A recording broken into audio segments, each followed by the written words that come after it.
Dans ce numéro, je dois soustraire les deux expressions rationnelles suivantes. Mais avant de faire quoi que ce soit, je dois absolument transformer les deux dénominateurs suivants afin de m'arranger pour qu'ils soient identiques et pouvoir faire la soustraction exactement comme lors d'une fraction normale, seulement avec des chiffres. Ce que je vais devoir faire, je vais devoir factoriser les dénominateurs. Le premier dénominateur est déjà factorisé au maximum. Je ne peux donc pas faire grand-chose avec celui-là. Pour ce qui est du second dénominateur, je vais pouvoir utiliser ici la méthode du produit et de la somme afin de le factoriser, parce que je vois tout de suite que ce n'est pas un trinôme carré parfait. Ainsi, je vais obtenir les fractions suivantes. 6 sur 2n moins 1 moins 3 en supposant que vous ayez assimilé et compris la façon de factoriser 6n carré moins 5n plus 1.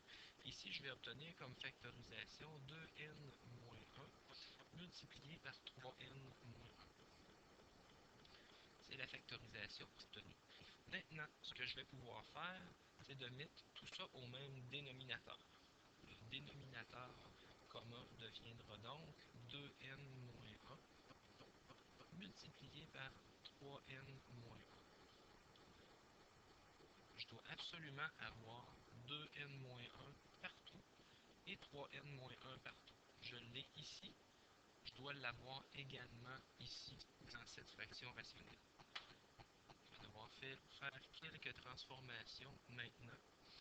Pour ce qui est de la première expression rationnelle qui est ici, j'ai multiplié mon dénominateur par 3n moins 1 afin d'obtenir le dénominateur qui est ici. Je vais donc devoir multiplier mon numérateur aussi par 3n moins 1, exactement sur le même principe que la transformation d'une fraction normale avec des chiffres.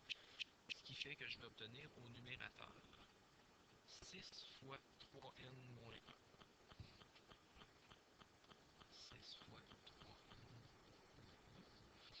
Pour ce qui est de l'autre numérateur, il n'y a aucun changement.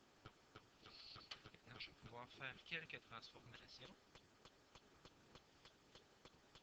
On va développer le numérateur. Je vais obtenir 18n moins 6 moins 3 sur 2n moins 1 multiplié par 3n moins 1. Le numérateur peut être quelque peu simplifié. Je vais obtenir au numérateur 18n moins 9 sur 2n moins 1 multiplié par 3n moins 1.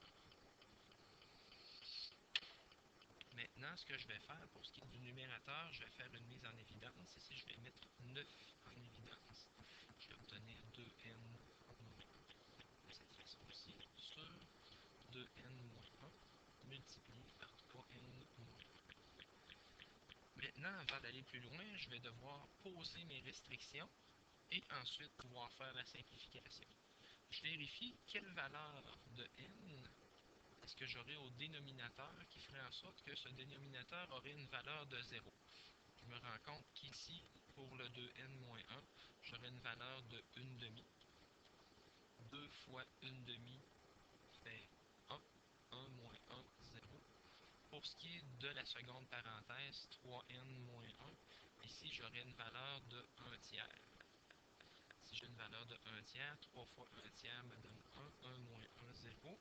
Si jamais vous avez de la difficulté à trouver les valeurs qui font en sorte qu'une parenthèse vaut 0, n'oubliez pas, vous pouvez toujours passer par la méthode suivante, c'est-à-dire faire les opérations inverses. 3n-1 est égal à 0. Et ensuite, vous faites les opérations inverses, plus 1 de chaque côté, ce qui fait que je vais obtenir ici une valeur de 3n qui est égale à 1, et par la suite, je divise par 3, afin d'obtenir ma restriction du 1 tiers. Faire la même chose pour n'importe quelle parenthèse, si jamais la valeur du n, qui est ma restriction, ne saute pas aux yeux. Donc maintenant qu'on connaît les restrictions, on va pouvoir les indiquer. Indiquons les restrictions ici. Restriction.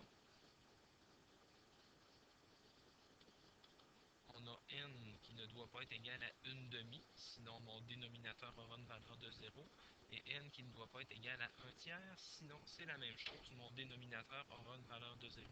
Maintenant que je connais mes restrictions, je peux simplifier. Je simplifie la parenthèse 2n-1 avec la parenthèse 2n-1. J'obtiendrai donc la fraction, l'expression rationnelle réduite suivante, 9 sur 3n-1.